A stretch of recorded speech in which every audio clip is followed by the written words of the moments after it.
¿Qué les parece si hacemos algún ejercicio? Decía que uno de los temas que tenían que estudiar en el material que les dejamos era el caso de los tornillos alternados, ¿no? Como es este ejemplo, ¿no?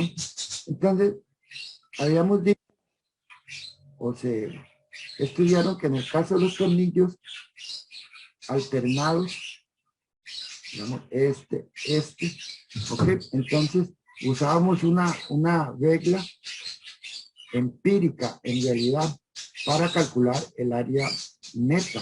En realidad, eso es una regla empírica. Se ha usado y ha funcionado bien desde hace años. Llamemos a la separación entre tornillos, llamémosle S o paso. Ese es el paso de los tornillos, ¿no? Y la separación perpendicular a la carga le llamamos G. Y G es el gramil de los tornillos. Bien. Entonces, ¿por dónde podría fallar esta unión? Bueno, en primera instancia podría fallar por el primer tornillo. Podría fallar en el segundo tornillo, ¿no? Que se parta el acero aquí o acá. Pero también puede fallar en una superficie que atraviese los dos tornillos, ¿no? Y aquí entonces se da una superficie inclinada. Entonces lo que dice la regla empírica es que para calcular el área neta por cada línea inclinada, sumamos, hay que sumar el término S al cuadrado entre 4G. Que cada vez que yo me tope en una línea de falla con una superficie inclinada, entonces vamos a sumar S cuadrado entre 4G. Y todo eso si ustedes ven esto en unidades de longitud, lo vamos a multiplicar por el espesor del elemento para obtener un área. ¿Ok? Eso es la regla en el caso de tornillos alternados, ¿no? Como es este caso, ¿no? Entonces, aquí podría fallar por acá, ¿no? Podría fallar por acá, ¿no? Podría fallar por acá.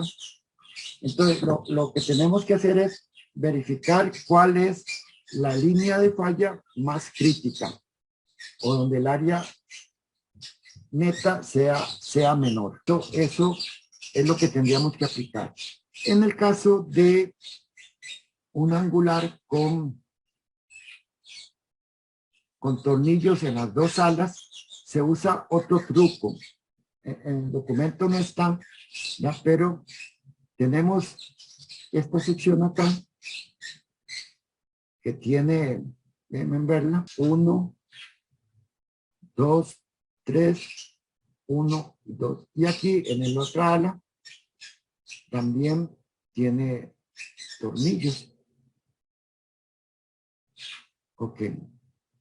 Esto en esta línea, esto siguiendo esta, esto. Okay. Si uno ve del lado del perfil, entonces tendríamos un perfil que tiene esas dimensiones y tiene también dos tornillos acá. Entonces, como es una superficie, digámosle, doblada, entonces el truco para poder ver bien la sección es desdoblar este angular. Es como si lo hiciéramos una sola placa. ¿Ok? Entonces, vamos a desdoblar este angular, ¿no? Vamos a desdoblar angular para que nos quede así. Estos tornillos van a quedar acá. Estos otros tornillos van a quedar acá. Y la placa, entonces, se nos convierte algo así.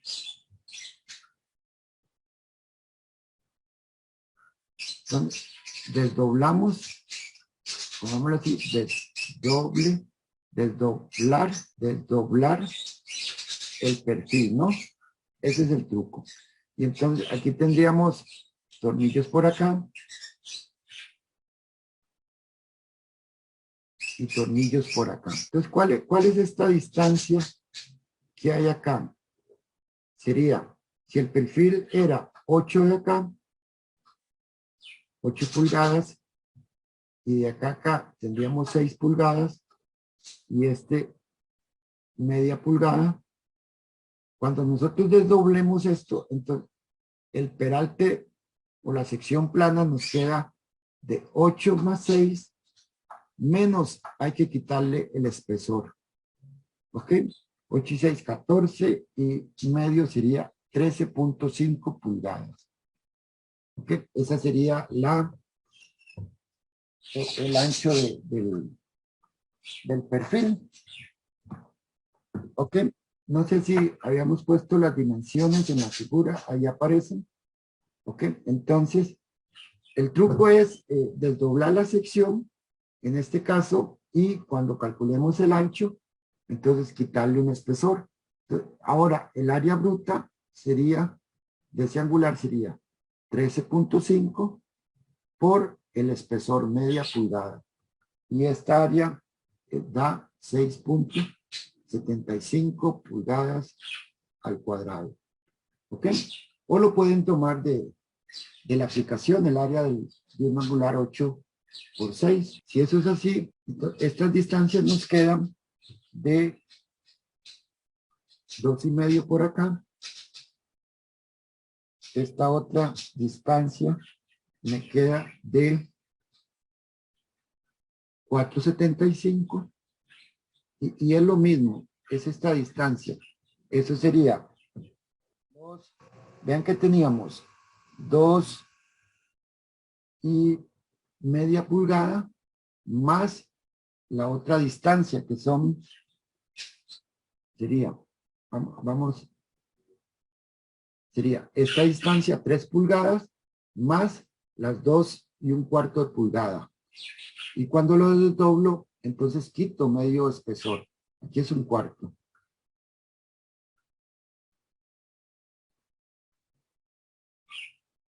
Ok, entonces esa distancia es de 3 más 2.25 y esto me da menos el espesor, menos 0.5. Y esa distancia es de 4,75 pulgadas. ¿De acuerdo? Las otras pues se mantienen. Sería 2,5 y esta otra distancia se mantiene en 3 pulgadas. ¿Ok? Eso, el truco es desdoblar ese angular, ¿no? Y cuando uno lo desdobla, entonces a las distancias tiene que restarle el espesor del patín. Entonces lo que tenemos es una placa desdoblada con esta configuración. Tenemos 1, 2, 3, 1, 1 y aquí nos queda 1, 1, 1, 2, 3. ¿Está bien? Entonces, llamémosle posibles, digamos, llamémosle, la falla siempre va a iniciar en el extremo A, llamémosle a este punto B, llamémosle C, llamémosle este punto D, E, y este punto G, y este punto, llamémosle F. Entonces, lo que dije es que tenemos que considerar todas las posibles fallas que se puedan presentar, superficies de falla que se puedan presentar. Entonces, podríamos tener una falla en la línea AB, D, F, ¿no? Una línea que es, en este caso la carga está acá, ¿ok?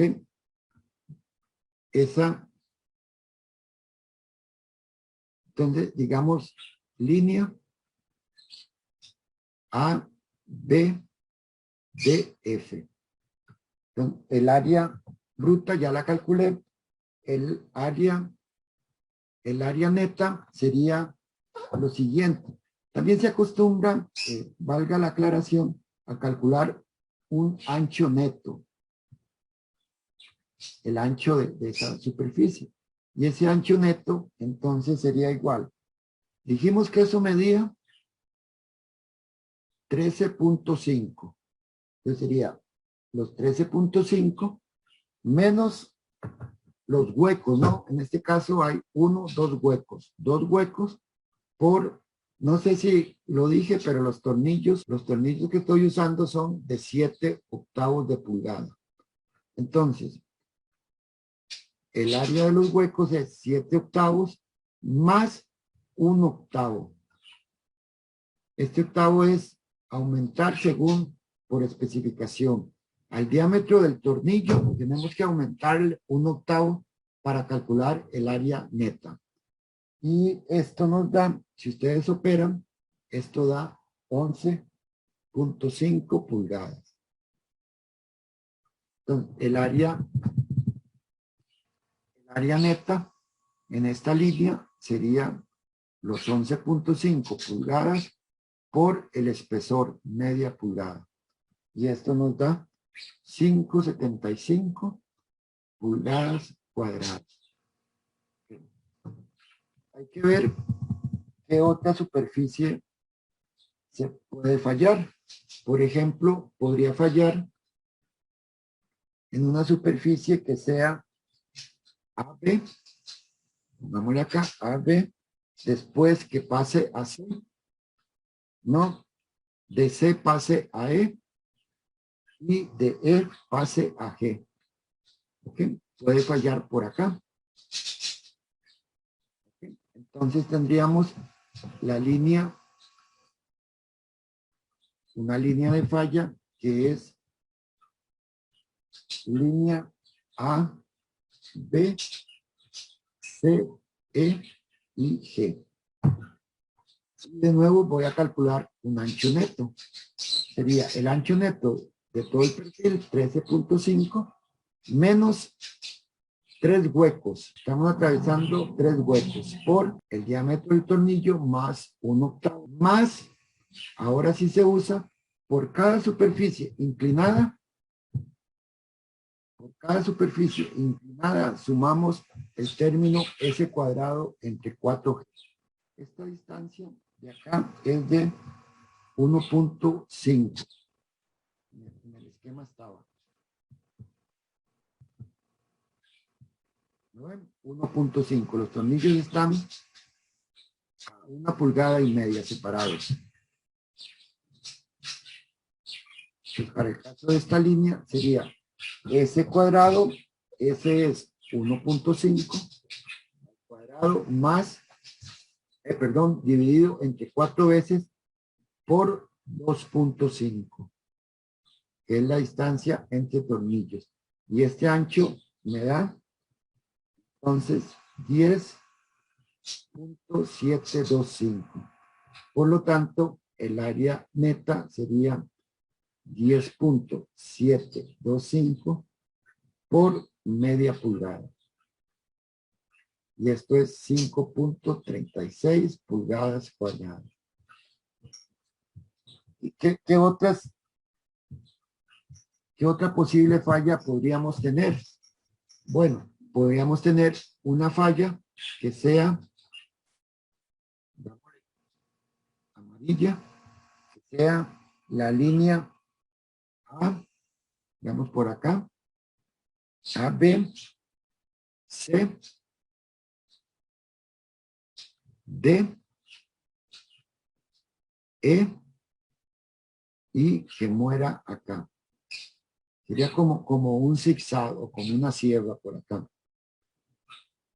¿Lo ven? Y entonces vamos a proceder lo mismo. En este caso la línea la llamamos línea A, B, C, D, E, G. Y de nuevo voy a calcular el ancho neto. El ancho neto sería 13.5 menos En este caso, esta línea son 4 huecos. El diámetro del tornillo más 1/8. Más por cada superficie inclinada, vamos a sumar el término S al cuadrado entre 4G. Entonces, para la primera, la separación S es 1.5 entre 4 por 2.5.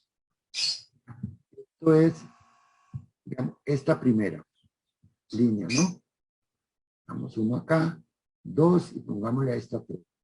Para la primera, este sería número 1. Más la segunda, el paso es lo mismo, 1.5 al cuadrado entre 4.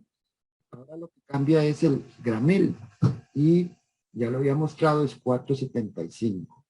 Este término para la línea 2 más la otra línea, entre 4 por 3 pulgadas. Esto es para la línea 3. Y si uno opera esto, entonces tenemos que el ancho neto sería 10 puntos, tanto sería 10.03. Entonces, habría que revisar si hay alguna otra superficie que nos... otra superficie más pequeña. Habría que verificarlo. Yo hice esas 3 y entonces la que dije acá, este no es el área bruta, este sería el área neta. El área neta que dije sería la menor de las que hemos calculado. En este caso, el área neta sería 5.2 pulgadas al cuadrado, ¿no? Y esta es la que habría que usar en el cálculo de la resistencia por fluencia o por fractura. Fluencia. Entonces diríamos que la carga última es Φ.9 por el Fy. Voy a usar acero a 36 por el área bruta, que yo calculé 6.75. Esto me da 219. Y por fractura, entonces mi carga última sería un Φ, que en este caso es 0.75, por el área neta, 5, por el FU, perdón, 58, por este es FU, por el área neta efectiva, 502. Y en este caso, esto da 218. Bueno, quedaron muy parecidos, ¿no? Pero la resistencia de la sección, entonces, sería la más pequeña de las dos. Entonces, la sección fallaría por fractura. O sea, se parte primero el acero antes de que él empiece a fluir. ¿Alguna consulta? No hay consulta. Ok, otro ejemplo. Digamos, ahora, estimación de U. Y en U hay el caso, digamos, de las uniones atornilladas y uniones soldadas. Este es un angular de 6 por 6 por media pulgada de espesor también, que se une por una placa de unión. Nada más que observen que en este caso solo una parte del angular, esta ala o este patín está unido. Esta otro no tiene tornillos. Entonces no hace falta desdoblarlo, ¿no? Son tornillos de 5 octavos. Entonces, el área bruta, bueno, uno la obtiene o de la aplicación, uno podría ir a buscar al teléfono y encuentra esto, o también es muy fácil calcularla, sería 6 pulgadas de largo más 6 pulgadas menos el espesor, ¿no? Cuando uno desdobla eso, por el espesor de la pieza, esto es T, el espesor. Y esta área da, entonces, 5.75 pulgadas al cuadrado. calculemos el factor U, ¿no? Cálculo. Y hay, digamos, varias formas de calcular U. La precisa, digamos, es usar U es igual a 1 menos X barra entre L, ¿ya? Donde X barra es la distancia de el centroide de la sección al plano de falla. Esta distancia, ¿no? En el caso de una sección que no sea simétrica, ¿ya? Esto es este valor de X barra. Este X generalmente se obtiene en las mismas tablas, lo dan, y es este 1,68 que aparece acá. Eso uno lo obtiene de las tablas. La distancia del centroide de la sección al plano de falla. Obviamente, si la unimos acá, entonces sería esta distancia, pero si yo la pongo, la unión lo hago en el otro sentido, la X podríamos llamarle Y, ¿no? Depende de dónde uno ponga la placa. Aquí hay que hacer una salvedad. En el caso de una sección simétrica, doblemente simétrica, entonces, por definición del X sería la distancia del centroide de la sección al plano de falla. Digamos que lo vamos a unir acá. Esta sería, por definición, este X. ¿Okay? Pero en el caso de las secciones simétricas, no utilizamos esa definición, sino lo que hacemos es partir la sección en dos, ¿no? Si esta es una W, entonces nos queda una WT. Si esta es una sección, digamos, W8 por 10, entonces el W que nos queda sería 4 por 5. Sería la mitad del peralte y la mitad del peso, porque estamos utilizando la mitad de la sección. Y entonces, para calcular, si lo unimos acá, para calcular el X es del centroide de la WT al plano de falla, en este caso. En el caso de secciones simétricas, utilizamos la mitad de la sección. Y estos valores se obtienen también de tablas. Esto es para secciones simétricas. En el caso de un angular, simplemente que lo unamos acá, ¿verdad? Usamos la distancia del centroide de la sección al plano de falla. Esto es X o puede ser Y. Cualquiera de los dos valores. Depende de cómo, de dónde ponga uno la placa de unión. Ok. Y L es la longitud de la unión. En el caso de una sección con tornillos, ¿no? Entonces el L es la distancia del primer tornillo al último tornillo. No importa cuál es, si este es el último o puede ser el primero, no importa. Es la distancia máxima entre tornillos, eso es L. En el caso nuestro, SL es de 6 pulgadas. ¿Lo ven? Están separados 3 pulgadas, entonces de aquí hasta acá hay 6 pulgadas. Entonces el U sería 1 menos entre la longitud. Y esto me da 0.72. 0.72 adimensionales. Entonces, esta es la forma exacta que para calcular el valor de U. También hay una tabla con posibles valores de U que uno podría utilizar también, sobre todo en las etapas iniciales del diseño. Ahí lo observan. Entonces, cuando todas las partes están unidas, U vale 1. Ya lo había mencionado.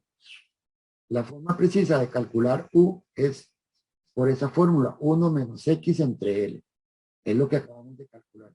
Si no, uno puede, el ISC permite utilizar una serie de casos de situaciones particulares. En este caso, ustedes ahí lo pueden revisar. En este caso, ahí, digamos, la 7 y la 8, los casos 7 y 8. El 7 es para perfiles W, M o S. Todos son perfiles de esta forma. O si no son perfiles W, si son angulares, ¿no? Entonces, ¿qué es este caso o este caso? Lo que tenemos que definir es, bueno, si esos perfiles tienen 4 o más tornillos o conectores en la línea de la dirección de la carga. Si esto es un perfil, entonces tenemos tenemos una línea, 2 líneas. Aquí está la carga. Entonces nos piden que en cada línea tenga 4 o más conectores, lo cual no es el caso, ¿no?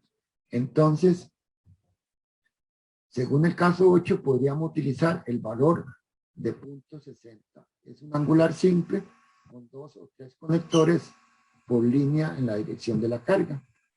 Entonces, también podríamos utilizar este valor de tabla, por decirlo algo así. Bueno, en realidad los dos valores están en la tabla, yo también. De tabla, podemos decir el caso 8, U nos da .6. Pero lo que dice el ISC es que usar el mayor, el área. Por lo tanto, el área efectiva sería el coeficiente U por el área neta. Esto sería igual a U.72 por el área neta, que ya lo habíamos calculado, 5 pulgadas, ¿no? Y esa área efectiva es de 3.60. Es que no calculé el área efectiva. El área neta sería igual al área bruta menos el área de los tornillos o de los huecos. El área bruta dije 5.75 menos 2 huecos, y por cada tornillo, o el diámetro del tornillo, mejor dicho, tengo que aumentar en un octavo por el espesor, y esto me da 5 pulgadas. Ahí me disculpan, aquí lo usé, pero no lo había calculado. Obviamente tengo que calcularlo antes. Ok, otro caso. Gracias. Otro caso sería el caso de una unión soldada. En realidad se aplica lo mismo. El U es igual a 1 menos X barra entre L. Donde L, en este caso, en uniones soldadas, L es la longitud del cordón más largo en la dirección de la carga. Aquí hay un cordón, aquí hay otro cordón, aquí hay un cordón transversal. Esto es una soldadura transversal y esta es una soldadura longitudinal. Entonces, el L es la distancia o la longitud del cordón más largo. En este caso, los dos miden igual. L vale 5.5 pulgadas. ¿Ok? Y el X bajo tiene el mismo significado anterior. Es la distancia del centroide, en este caso el angular, al plano de falla. Esto lo tomamos de una tabla. Para este caso, el U valdría 1 menos X barra 1.68 entre 5.5. Me dio 1.695. Y el área efectiva sería igual a U por el área neta. Pero en este caso de soldaduras, como no hay huecos, es igual al área bruta. Y esto da 0.695. El área bruta, que es 5.75. Y esto es igual a 4 pulgadas al cuadrado.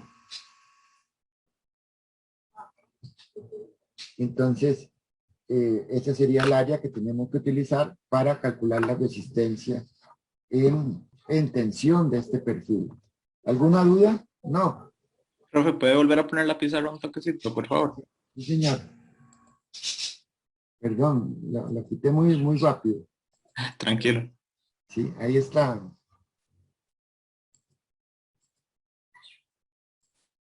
Profe, ¿y cómo fue que salió el 575? ¿Era del paso anterior? Es el área del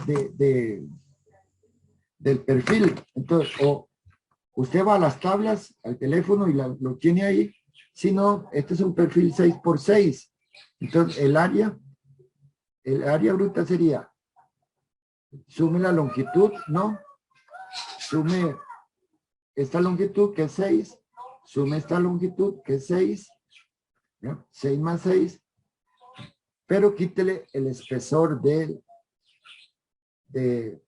angular por media pulgada, que es el espesor. Esto también. Esa área bruta es 5,75 pulgadas al cuadrado. ¿De acuerdo? Perfecto, profe, gracias. Ok, con mucho gusto. ¿Algún otro? Me quedan un par de preguntas. Vamos a lanzarlas de una vez. A ver qué resulta. Es la pregunta 4. En la fórmula de U, el parámetro X, SX barra, corresponde a, primera opción, la distancia centroide del patín en una sección W.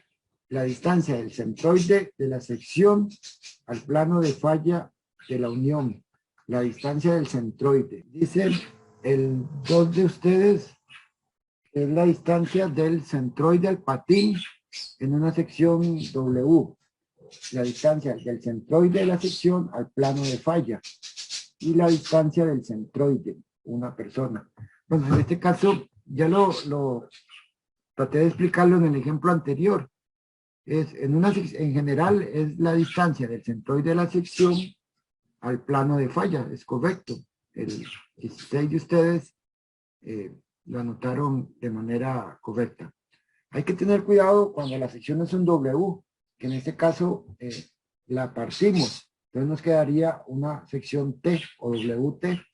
Y entonces para el caso de esas secciones simétricas, tomaríamos la mitad de la sección, como es el caso de una sección W. Y para no desgastar las preguntas, había otra parte al final del documento que hablaba del bloque de cortantes. Entonces la pregunta es, la falla por bloque de cortante es una falla que es una combinación de tensión y falla por cortante. Solo se presenta cuando hay cortante. Es una combinación de falla por fluencia y falla por fractura. Por favor, es una combinación de falla por tensión y falla por cortante. Solo se presenta cuando hay cortante, 5%, y un 57 anota que es una combinación de falla por fluencia o falla por fractura.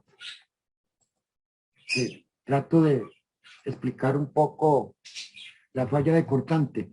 A estas alturas del curso no me voy a meter mucho en el cálculo, la estimación de la falla por cortante. Eso se estudia más o se aplica más en el caso de cuando veamos uniones. Y ahí en uniones volvemos al tema del bloque de cortante. Pero supongamos que tenemos siempre una placa, que tenemos varios tornillos por acá, ¿okay? En la unión, entonces de nuevo sería mi placa de unión y tenemos la carga acá. ¿Ok? Entonces, puede fallar la pieza, digámoslo así, puede fallar por acá, digamos, en el área bruta. Y en el área bruta es como si se partiera la sección acá. En realidad no se parte porque es fluencia, pero en el área bruta el acero falla por fluencia. Cuando los esfuerzos en el área, cuando estos esfuerzos alcancen el valor de FY. ¿Okay? Entonces decimos, hay una falla por fluencia de la sección. Dijimos también pueden fallar acá, la sección sobre el área neta, ¿verdad?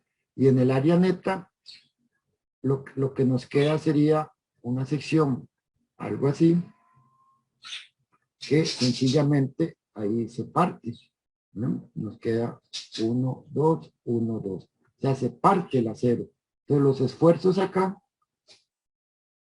¿no? Donde hay acero, alcanzan el valor de FU, el esfuerzo de ruptura del acero. Y aquí entonces, esto le llamamos una falla por fractura. Pero vea que en los dos son esfuerzos debidos a la tensión. Aún así, se puede dar otra falla, que es lo que se conoce como la falla por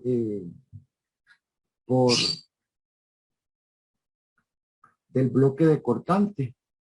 Y es una falla donde se puede partir, salir este pedacito de acero, digamos. Es como si desgarrara esta parte de acero, ¿no? Entonces nos queda una placa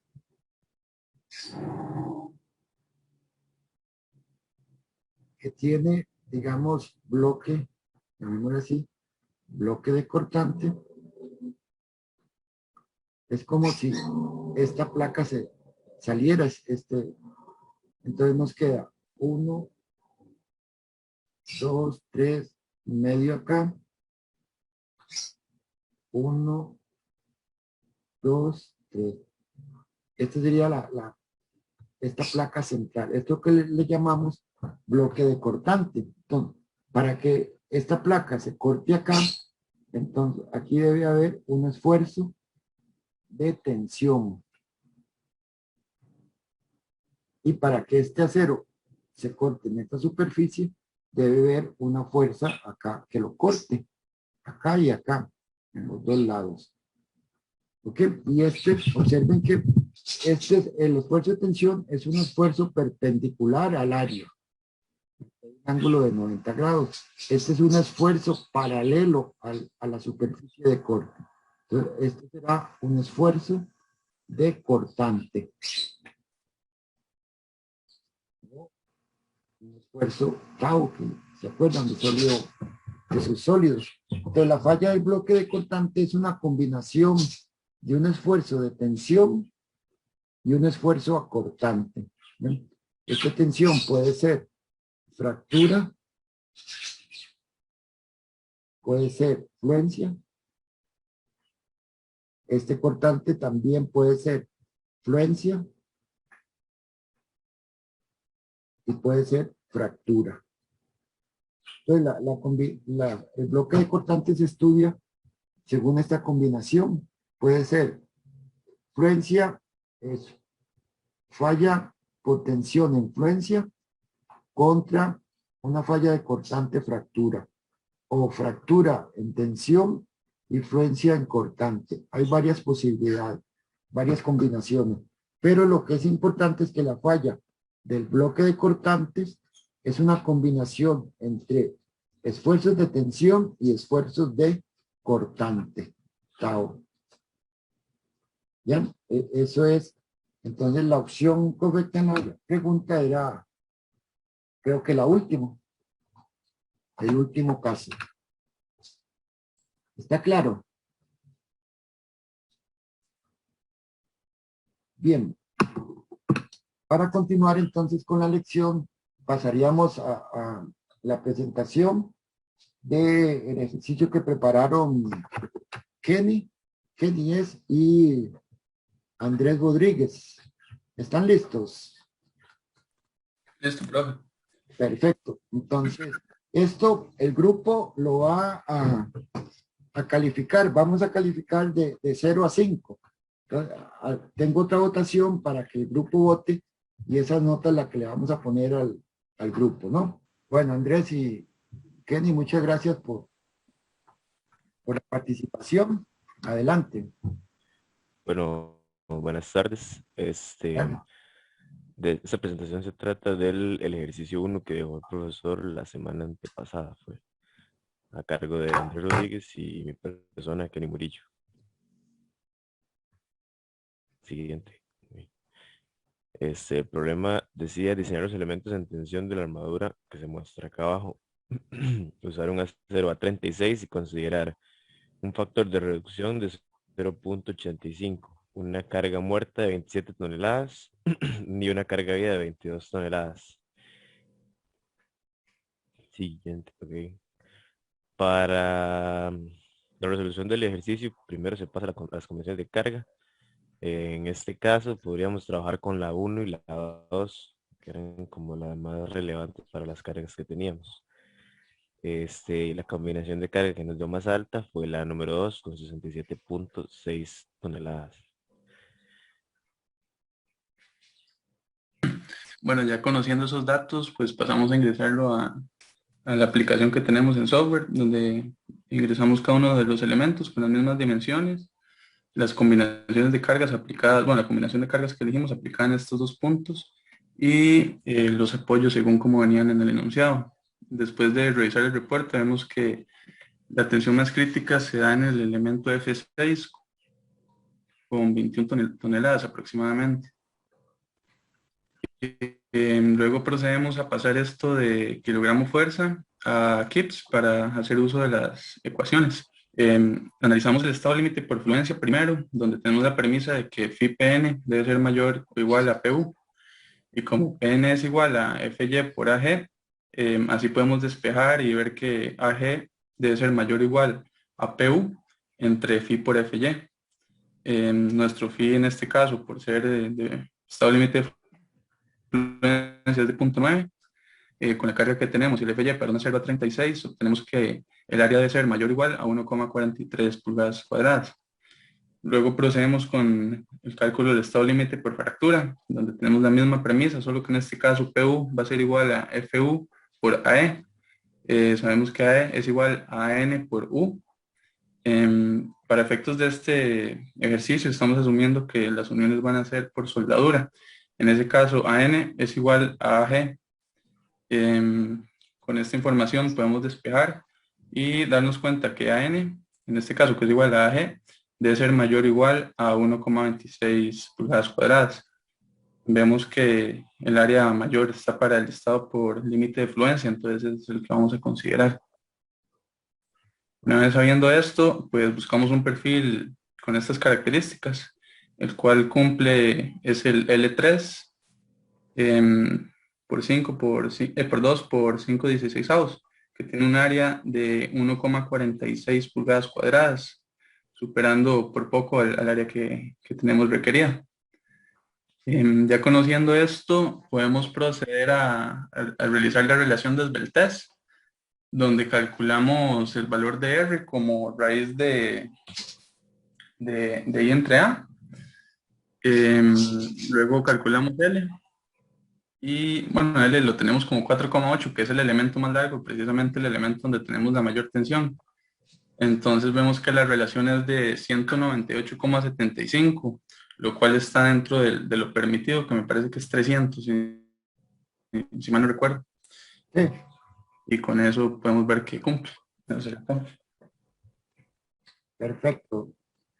Gracias, Andrés y Kenny. ¿Alguna consulta? Gracias, bro. ¿Alguna consulta?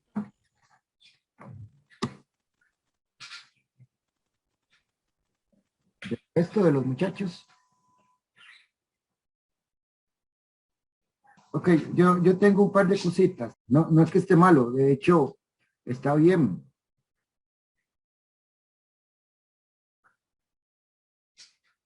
Cuando hay un requisito, no es obligatorio, que es lo último que chequearon ustedes, que dice que la relación de esbeltez tiene que ser menor o igual a 300. Esto no es obligatorio. Antiguamente sí era obligatorio para el diseño, pero ahora no.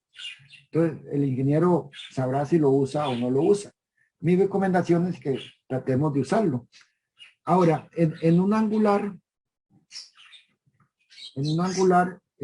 tenemos, bueno, el F que se usa aquí es el F mínimo, ¿verdad?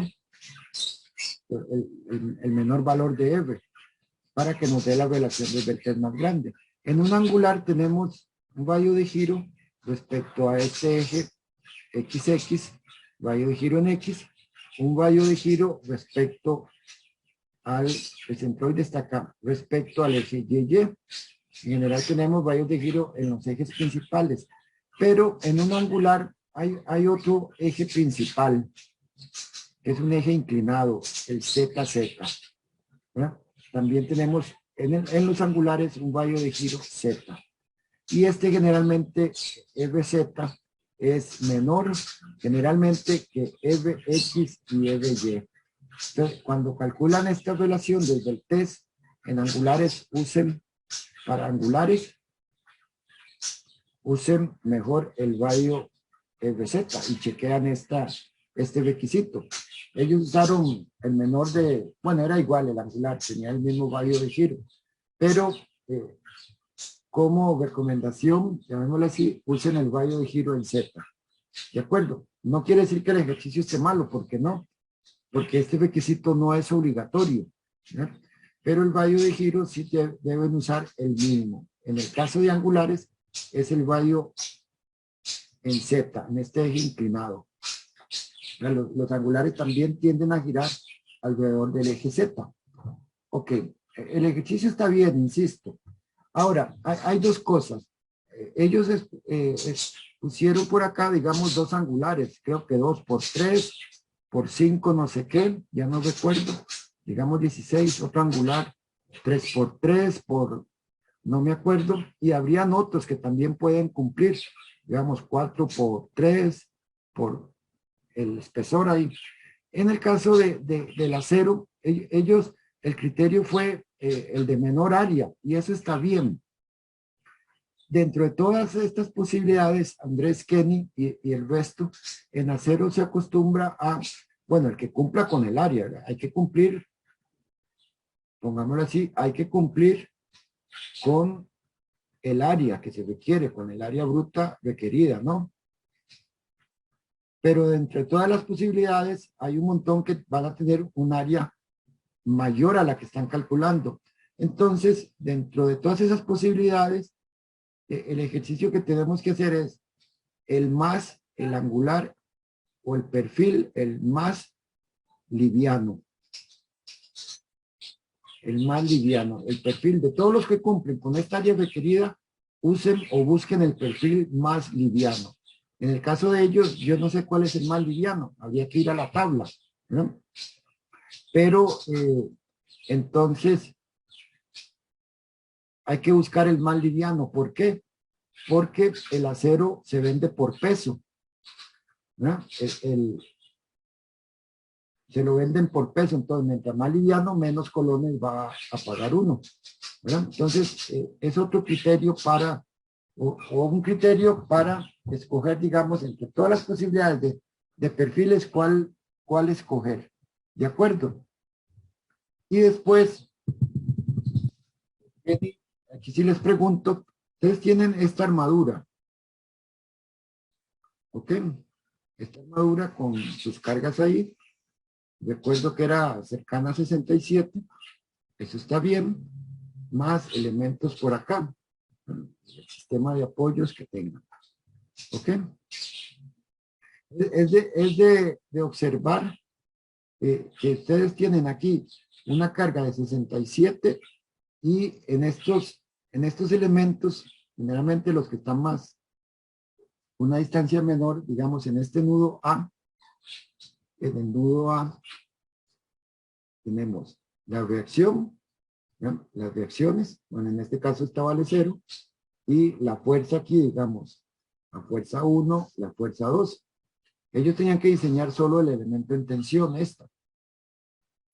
Pero, para llamar la atención, esta fuerza, ¿cuál fue la fuerza que usaron para diseño?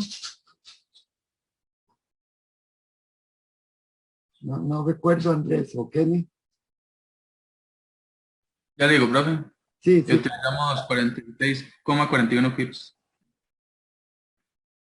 46. O sea, que la fuerza acá es bastante grande respecto, digamos, a las cargas calculadas, ¿no? De hecho, eso es lo que sucede. Entonces, cuando dicen armaduras, estas fuerzas comparadas con las cargas, en realidad son grandes o parecidas, ¿no?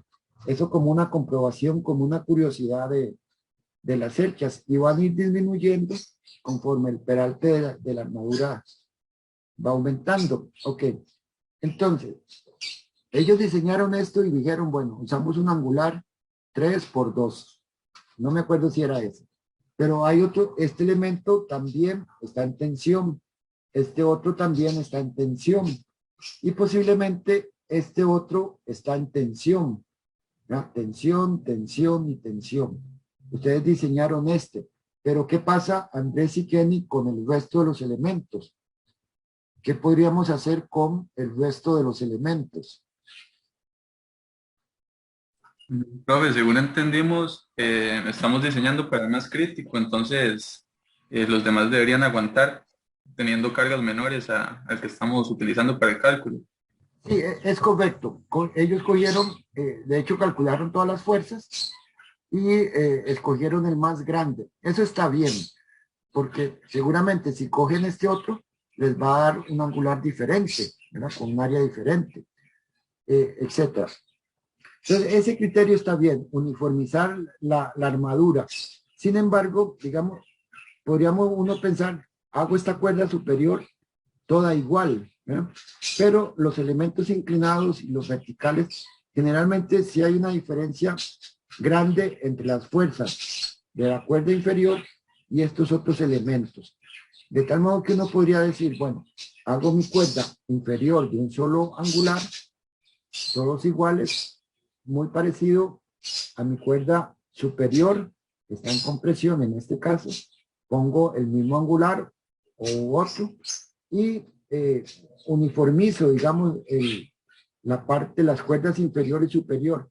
Pero también podría pensar, por una cuestión de economía, como estas fuerzas son más pequeñas, entonces utilizar una sección más pequeña en los elementos de interiores, por decirlo algo así.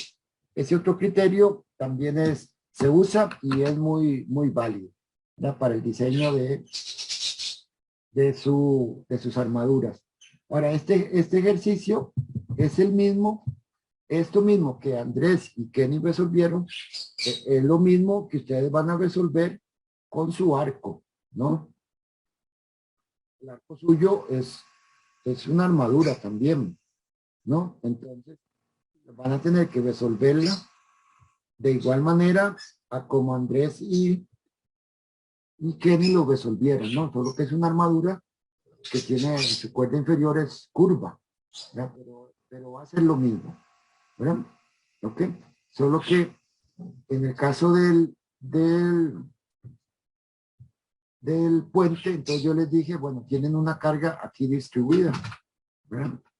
De hecho, para carga viva, esta carga, dije, era 400 por kilos por metro cuadrado por el área tributaria, y eran 3 marcos, digamos, en el puente. Este es el piso, ¿verdad? Aquí van los cabos y tenemos un marco acá, un arco, perdón, acá, más o menos. Tendríamos otro arco aquí atrás, ¿no? Más o menos también, y un arco más en el centro, ¿no? También. Entonces, yo lo que les dije, bueno, diseñen este marco en el proyecto, diseñar este. Este marco dije, bueno, diseñaron para su área tributaria, esta franja, que creo que eran 350, me parece.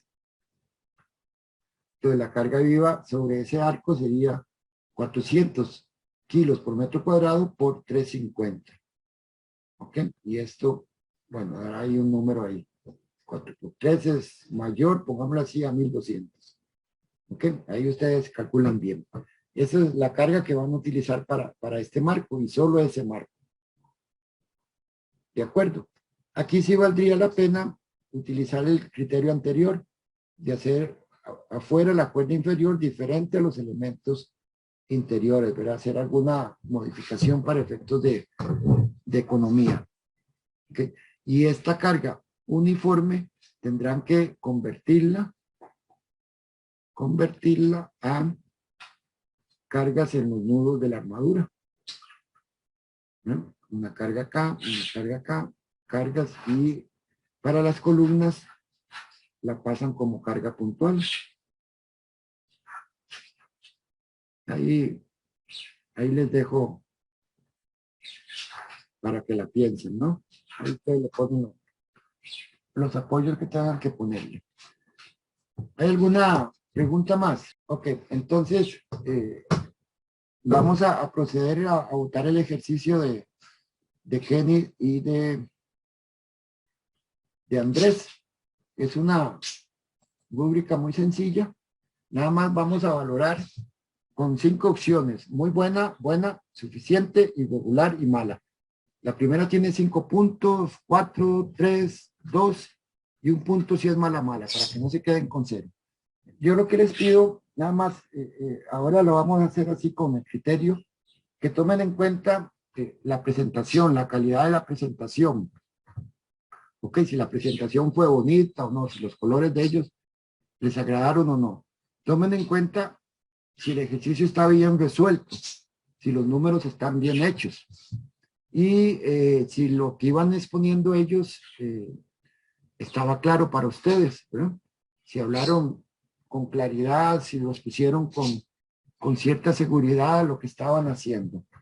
Esos serían los criterios por ahora. Entonces, y yo, la nota va a ser el que la mayoría ponga, ¿verdad? Entonces, hay 23 muchachos, 22, votemos. Obviamente, yo creo que no es correcto que Andrés y Kenny voten, ¿verdad? Bien, así que sugeriría que no se voten por ustedes mismos. Bueno, falta un muchacho, pero... Profe, pero es que creo que los participantes ha contado usted también. 23 menos 3. Ah, sí, correcto. Yo estaba haciendo esa resta, pero aún así pensé que eran 21. Ok, entonces ya están todos. Y el resultado, Andrés y ¿cómo se llama? Kenny, perdón. Sería el 15, dijeron muy buena. 5 dijeron que buena y no hay evaluaciones de malo, regular y suficiente. Entonces, la nota que les vamos a poner es de 5 puntos. ¿De acuerdo? 5 puntos equivalen a un 100. Ok, 4 puntos equivalen a tanto, no sé, como un 80, 90 por ahí. Ok, me gusta mucho criticar, pero hay detalles, Andrés y Kenny, que hay que cuidar. Vi algunas faltas de ortografía en la presentación. No lo tomamos en cuenta ahora, pero en la penúltima me parece que en lugar de límites ponían límites, ¿verdad? Y hecho va con H en este caso, ¿verdad? Entonces son detallillos que hay que cuidar. Ahora yo no los voy a mortificar con eso, pero cuando presenten su proyecto de grabación, si ustedes tienen faltas de ortografía, ahí no los vamos a sumar, ¿de acuerdo? Entonces son detallillos que hay que cuidar, ¿no? Eso nada más como un pequeñísimo jalón de orejas, ¿verdad? O una recomendación. ¿Está bien? Está bien, profe. Para la semana entrante, quiero otras 2 personas para resolver otro ejercicio. ¿Quiénes se apuntan? Yo podría, profe. Ok. Bien, sería, déjenme verlo.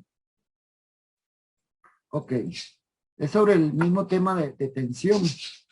En este caso es... ¿Profe? ¿Sí, señora? Perdón, entonces, ¿quiénes son los que van a hacer el problema? Es que Ok. creo que escuché un muchacho, pero no estoy segura. En este caso, yo me puse. Ah, ¿Quién es yo? Leonardo. Leo LL, ¿verdad? Leonardo Lobo, sí. Lobo y Creo que Melanie, si no me equivoco. Melanie. Sí. Ok, Melania. Ok, vamos a seguir un procedimiento similar. Melania Matamoros es. En la A, don Gustavo, Melanie solamente. Sí, sí. Melanie. Melanie y Leonardo Lobo. El ejercicio es fiebres sobre tensión. Se supone que esto es como una plataforma, ¿verdad? Formada por unas vigas y unas que descansan sobre otras. No es tanto es el punto ese, sino que esa plataforma, imaginen que va guindando de un techo con 4 tirantes o tensores en cada esquina. Entonces lo que quiero que revisen, que calculen es los elementos en tensión, nada más de estos tensores. Solo que en este caso les voy a pedir que revisen la especificación para el diseño de tensores. Siempre en el capítulo de tensión, pero hay una especificación especial para diseñar varillas boscadas, con bosca pues, y una especificación especial para este tipo de pasadores, ¿no? Entonces les voy a pedir que por su cuenta revisen esa especificación. Obviamente durante la semana pueden hacerme las consultas del caso, ¿no? Pero sería el diseño de los tirantes de esta plataforma. ¿No? Es como un pisillo que está guindando del techo, digámoslo así. Y entonces Melanie y Leo lo resuelven y lo presentamos de hoy en 8 y hacemos la misma tipo de evaluación. Digamos, la armadura, la cercha que ya diseñaron ellos, y la cuerda superior tiene una inclinación dada, ¿no? Que sería este elemento. Sobre, y aquí vienen los otros elementos de la armadura, etcétera, etcétera, ¿no? Se colocan unas piezas acá, los voy a poner en forma de C, separados cierta distancia, y esa separación en mucho depende del tipo de cubierta que vamos a poner acá. Esto le llamamos clavadores, ¿no? Clavadores. Lo primero que me interesa es que estos clavadores pues están inclinados, aunque pareciera obvio mencionarlo, ¿no? Entonces, para las cargas, digamos, que tienen estos techos, carga muerta es una carga vertical, ¿no? En los dos lados, obviamente. Sería la carga muerta, que es una carga vertical, y la carga viva también es una carga vertical, ¿no? ¿Ok? Entonces, cuando vamos a diseñar, bueno, ya la cercha es lo mismo que diseñó Andrés y Kenny, pero cuando diseñemos estos elementos, estos clavadores, entonces observen que son unos elementos, les di forma de canal, y que tienen una carga acá vertical. Esto sería la carga en el clavador. Vean que está inclinada respecto a la sección. Hay un ángulo, digamos, cita ahí. O si lo quieren, hay un ángulo cita acá. Entonces, este perfil, entonces tiene sus ejes por acá, ¿no? Y entonces esta carga vertical se descompone en una componente acá paralela al techo, y una carga acá perpendicular al techo.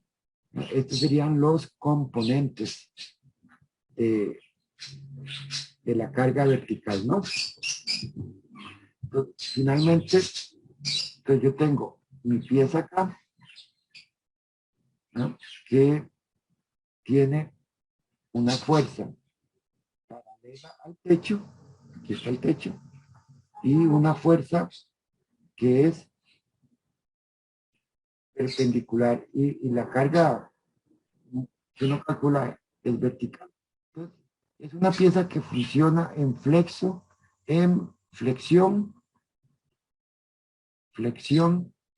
doble. Tiene flexión tanto en este eje, ¿verdad? Como flexión en este otro eje, ¿verdad? Flexión doble o biflexión. ¿Cómo diseñar estos elementos? Los veremos cuando estudiemos las vigas. Además, en estos techos, debido a este componente, entonces se acostumbra, como ven que esta flexión en esta dirección, esto sería el eje débil. El eje débil y esto es flexión en el eje fuerte. Resulta que este tipo de secciones en el eje débil soportan muy poca carga. Entonces, se acostumbra a, entre clavadores, no sé si han visto, colocar un tensor acá, que va uniendo todos los clavadores. Que se pone tensores aquí. Esto sería un tensor. Vista en planta. Si estos son las armaduras, ¿no? Estos que van acá. Una armadura, dos armaduras, tres armaduras. Entonces, vamos, y estos son los clavadores. Acá. Entonces, vamos a colocar tensores entre clavador y clavador, ¿no? El tensor se diseña para la componente paralela al techo de la carga vertical. Pongámosle así. Se diseña para la carga vertical. Si uno lo ve en la cumbrera, digamos, tengo el techo por acá, tengo el techo por acá, entonces aquí tendría los perfiles, ¿no? Los clavadores de un lado y tengo clavadores del otro lado. Entonces dije, vamos a poner un tensor acá para tomar esa fuerza. Este sería el tensor. Como ven, cada tensor, digamos, tiene un área tributaria, pero en general se diseña el último tensor para toda la carga del techo. No como este clavador, digamos, o este tensor tomaría el área, la carga que es tributaria a él, y este otro pedazo para el área tributaria. Pero se acostumbra a diseñarlo para toda la carga de techo. Bien. Y después, en los del centro, este tensor o esta fuerza tiende a jalar todos los clavadores hacia abajo, ¿no? Hacia un movimiento para acá. Aquí hay una fuerza de tensión. Entonces también se coloca acá un tirante. Y la fuerza de diseño de este tirante es la componente de esta fuerza que hay en el tensor. ¿Ok? Así es como se diseñan esos tensores, que es muy utilizado en la práctica. ¿Ok? Entonces, aquí tengo un ejemplo de eso. No lo voy a desarrollar acá, pero entonces con esta explicación voy a hacer una presentación y como ejemplo adicional se los dejo aquí en el TECNIC Digital ya resuelto, ¿les parece? ¿Alguna consulta final? Si no, estaríamos terminando este capítulo de diseño de elementos en tensión. Aquí lo importante en elementos en tensión es reconocer que hay dos tipos de fallas. Un elemento en tensión puede fallar por fluencia, cuando la sección transversal, los esfuerzos alcanzan el valor de la fluencia del acero, o puede también fallar por la fractura, cuando el acero se parte, cuando el acero alcanza su esfuerzo de ruptura. Generalmente esta ruptura se da donde hay huecos. Esto nos lleva entonces a criterios a definir tres tipos de áreas. El área bruta, que es el área de la sección transversal, ¿no? El área neta, que es el área de la sección o el área bruta, menos el área de los huecos. Y cuando es escalonado, tenemos que recordar que hay que sumar el término S cuadrado entre 4G, donde S es el paso y G es el gramil de los tornillos, ¿no? Y en las uniones tenemos que considerar un efecto de eficiencia de la unión. Toda unión es una debilidad en una estructura. Esa debilidad o esa eficiencia de la unión la tratamos de considerar con el factor U. Y entonces consideramos en la uniones un área efectiva. Y el área efectiva es igual entonces al coeficiente este U, coeficiente de retraso le llamo, multiplicado por el área neta de la sección. Esos son los, digamos, los conceptos más principales que tenemos que considerar en el diseño en tensión. Hay un requisito adicional que es el de mantener una relación del Beltrés baja. L entre R menor o igual a 300. Repito, no es un criterio